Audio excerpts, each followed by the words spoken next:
चलिए आज के क्लास में हम लोग देखने जा रहे हैं कि आवेश के गुण। तो देखिए आवेश के गुण है क्या।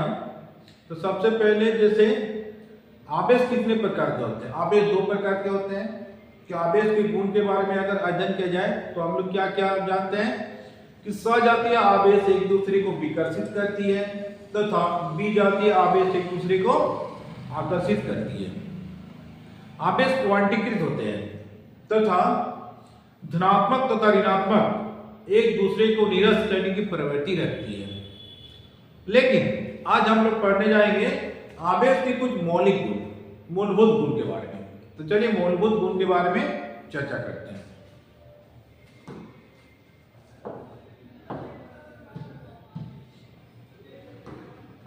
सवाल है आवेश के कुछ मौलिक गुण, इसको हम लोग बोलते हैं मूलभूत गुण। मूलभूत गुण इंग्लिश में इसको बोलते हैं फंडामेंटल प्रॉपर्टीज ऑफ चार्ज। मूलभूत को बोलते हैं फंडामेंटल। अब देखिए सबसे पहले देखेंगे अगर पॉइंट देके देखा जाए तो एक नंबर पॉइंट में हम लोग देखेंगे कि आवेश युगात्मक होते हैं। आवेश युगात्मक होते हैं मतलब कोई भी पिंड में आवेश जुड़ता है। जैसे दूसरा पॉइंट में अगर डिस्कस किया जाए, कोई भी मान के चले ठोस पिंड है उसमें अलग अलग जगह पर आवेश स्थित है। जैसे मान के चलिए यहाँ पर Q1 आवेश है 1 कूलम प्लस 1 कूलम, यहाँ पर Q2 आवेश है -2 कूलम, यहाँ पर Q3 आवेश है -4 कूलम, यहाँ पर Q4 आवेश है 5 कूलम। अब इस फील्ड में कुल आवेश कितना होगा तो देखिए कुल आवेश उसको कैसे निकालेंगे।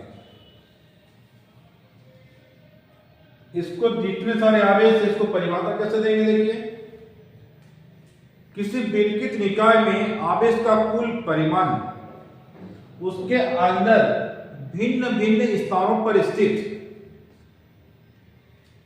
आवेशों के साधारण योग के बराबर होती है।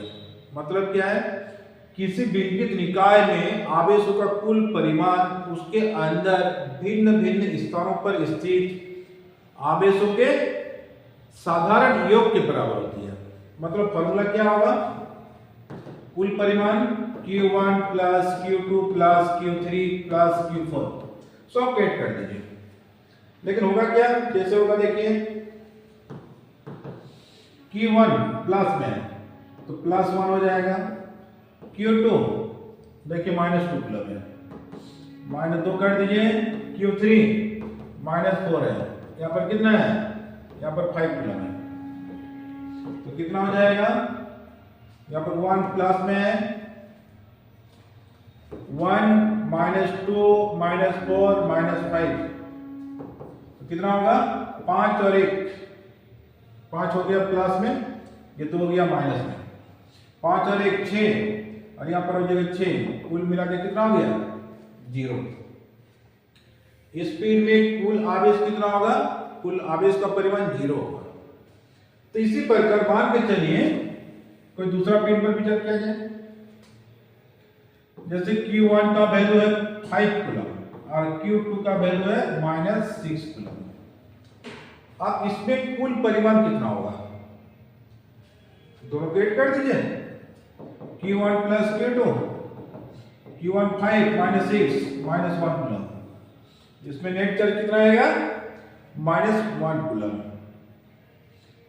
बस यही था ये कॉन्सेप्ट। इसके बाद आ गया तीसरा पॉइंट में।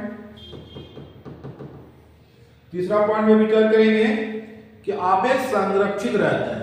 किसी विलकित निकाय में आवेश का कुल परिमाण नियत रहता है। आवेश का ना तो उत्पन्न किया जा सकता है ना ही विनाश किया जा सकता है। सिर्फ एक रूप से दूसरे रूप में कन्वर्ट किया जा सकता है, मतलब रूपांतरित किया जा सकता है। जैसे किसी वस्तु में समान रूप से धनात्मक तथा ऋणात्मक उत्पन्न किया जा सकता है। जैसे देखिए सोडियम, यहाँ पर आवेश का परिमाण क्या है, 0 है, लेकिन एक इलेक्ट्रॉन निकाला जाए तो सोडियम पॉजिटिव बन जाएगा और एक इलेक्ट्रॉन बाहर निकल गया वो हो गया नेगेटिव। ये पॉजिटिव चार्ज और ये नेगेटिव चार्ज दोनों कैंसिल हो जाएगा। आंसर क्या है, 0। आवेश का कुल परिमाण क्या होता है, 0। पहले क्या था, पहले 0 था। तो बस समान रूप से धनात्मक तथा ऋणात्मक उत्पन्न किया जा सकता है, लेकिन आवेश को विनाश नहीं किया जा सकता है। अब देखिए आगे 4 नंबर पॉइंट में देखेंगे कि जब यूरेनियम नाभिक से अल्फा कण का क्षय होता है तो उसका समीकरण कैसे बनता है। देखिए यूरेनियम का परमाणु संख्या 92 होता है, परमाणु द्रव्यमान कितना होता है, 238 भी होता है, 235 भी होता है। अब अल्फा क्षय, एक अल्फा कण एक हीलियम कण के बराबर होता है। अब देखिए यहाँ पर नया परमाणु बनेगा तो क्या बनेगा, थोरियम प्लस हीलियम। थोरियम का कितना होता है 90, यहाँ पर 234, यहाँ पर 2, यहाँ पर 4। देखिए यहाँ पर 92 है, यहाँ पर 90 है तो 92, यहाँ पर 234 से 4, यहाँ पर देखिए 238 है, मतलब लेफ्ट हैंड साइड पर आप क्या हो गया, राइट हैंड साइड। फिर 5वां नंबर पॉइंट देखते हैं, जब यूरेनियम नाभिक से न्यूट्रॉन से बमबारी की जाती है, जैसे नाभिक के विखंडन में होता है, तो उसका समीकरण किस तरह का बनता है। तो देखिए जब यूरेनियम परमाणु संख्या 92 235 से लेके चलेंगे, परमाणु संख्या क्या बोलिए आइसोटोप्स होता है, 235 भी होता है, 238 भी होता है, तो 235 लेके चलेंगे। फिर न्यूट्रॉन से बमबारी करते हैं